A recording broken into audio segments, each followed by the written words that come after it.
So let's get started here. Thanks you guys for showing up today. We're going to talk about working with third-party services to increase your sales. So I'm going to ask the obvious question.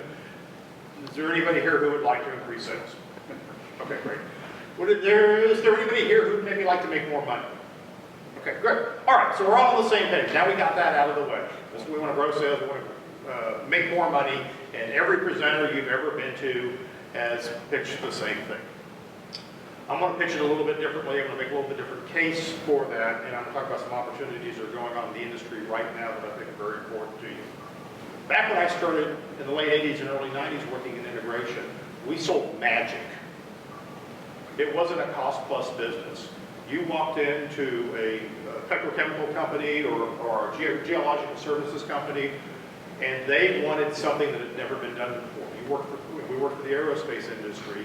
They were asking for things that hadn't been done. You could give them any price at all, and the fact that you could do it meant that you got the job. And that was really good times. We made wonderful margins. Great time to be in business.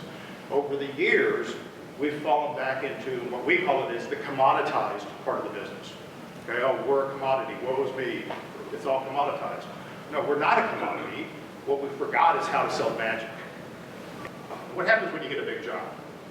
You grow. And what happens while that big job's going on? Nothing. You don't sell another thing, you can't take care of your regular customers, and when that big job is over, you find out that you've got to rebuild your business again. Right? If you're going to grow your company, the formula for growth is sell more than you sold before, which means that you always need to be continually selling beyond your capacity. This drives operations managers nuts, but this is the reality.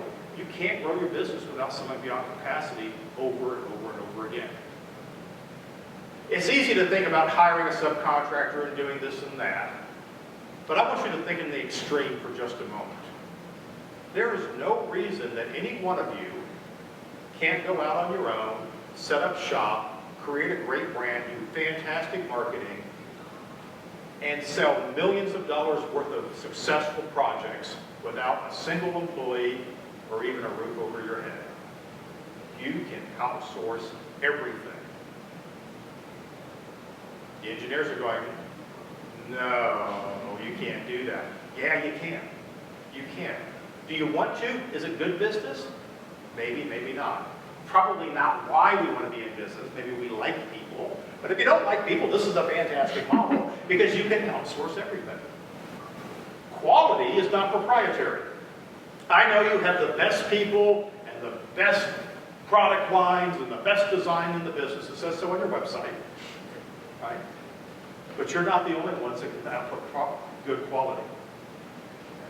There are some very, very high quality, successful folks who can help you. You know what? If you need their help next week, they're not available. How are you going to grow when the people that you need to help you aren't available next week? We've got to change our thinking about that.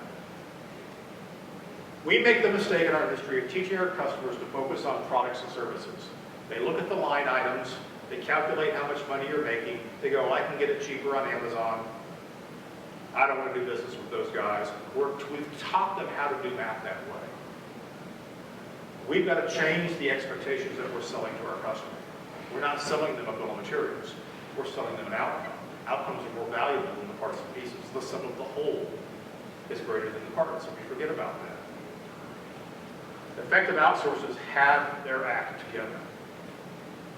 And the brutal truth, the honest truth, is that when I deal with integrators who can't grow, it's because they're very good at doing work, high quality work, in a bubble.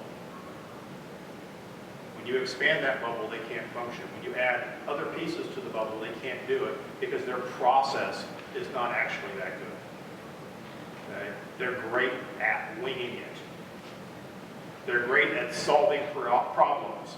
That's what they do. The salesman come in and said, you know what? There's going to be problems on every installation. We're really good at solving problems. I want to work for a company that's really good at not having problems. Wouldn't that be refreshing? So if you're going to outsource and work in a world where outsourcing is letting you grow, then being better at what you think you're already good at is going to have a huge impact.